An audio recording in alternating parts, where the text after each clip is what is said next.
కేవలం వాడికి అనుమానం పిచ్చే సార్. రెండో పిచ్చి అంటూ ఏదీ లేదు. వాడే పనికి పోడు, తింటాం తిరగటం, పని బాట లేదు.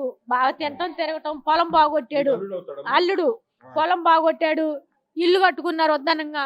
ఇల్లు కూడా అప్పులో లోన్ల బ్యాంకులు అప్పు తీసుకున్నాడు. ఈ పిల్లని చంపితే ఇల్లు అప్పు తీరుద్దని కూడా వాడు ప్లాన్ లో ఉన్నాడు. ఇలా మా పిల్లలు ఇక్కడ పిల్లలు పెట్టుకుని ఉంటుంది. ఏంటమ్మా వద్దమ్మా, బలమైన కారణం ఏంటో ఏం లేదు సార్. వాడికి అనుమానం వాళ్ళ అమ్మ వాళ్ళ కోటయ్య అన్నోడే వాళ్ళు వెనకొత్తు బాగా నూరు పోసారు సార్. వీళ్ళు సంవత్సరానికి తిప్పలు తెచ్చింది కూడా వాళ్ళే. వాళ్ళకి చేతన అయితే న్యాయం అయితే మీరు 15 సంవత్సరాల పైన అవుతుంది సార్. వీళ్ళు ఇడిపోయి కూడా ఇప్పుడు సంవత్సరమే సార్. మేము కోర్టుకి వేసాం. కోర్టులో కూడా లాయర్ గారిని ఏమన్నాము. ఏంటి సార్ ఏ విషయాల మీద అంటే మా బాబుకి యాక్సిడెంట్ అయింది, నా కొడుకు యాక్సిడెంట్ అయింది సార్. నా కొడుకు యాక్సిడెంట్ అయితే నాకు హార్ట్ ప్రాబ్లం వచ్చింది. నాకు బస్సులు పడవు అమ్మ, నేను ఇట్లా వెళ్తానమ్మా అన్నది.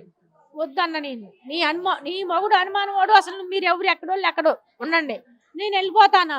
నాకు తెలిసిన వాళ్ళు కూడా ఉన్నారు, డాక్టర్ గారు బాగా చూసుకుంటానని. అంటే సరే వెళ్తానమ్మంటే వాళ్ళ డాడీ అన్నాడు కదా, సరే వెళ్తానంటుంది కదా, పిల్లలు కూడా చూసినట్టు కూడా హాస్పిటల్ డాక్టర్ గారు వాళ్ళందరూ అడుగుతున్నారు కదా, పంపి అని అన్నాడు. వాళ్ళ నాన్న తెలంగాణకమ్మా ఆధార్ కార్డు బోనకల్ దాకా ఫ్రీగా ఆధార్ కార్డు తీసుకొని వచ్చి ఆ నుంచి బస్సు ఎక్కమ్మా అన్నాడు సార్. ఇది జరిగిన విషయం. లాడ్జింగ్ పోయింది, ఆధార్ కార్డు ఉంటే లాడ్జింగ్ పోవచ్చు. లాడ్జింగ్ పోయిందని అప్పటికప్పుడే సార్ 10 నిమిషాలలో కిలాడి ఈ పుకారు పుట్టి లేపి అప్పటి నుంచి సార్ వాళ్ళకి అనుమానం పిచ్చి పడ్డది. సంవత్సరం అవుతుంది సార్.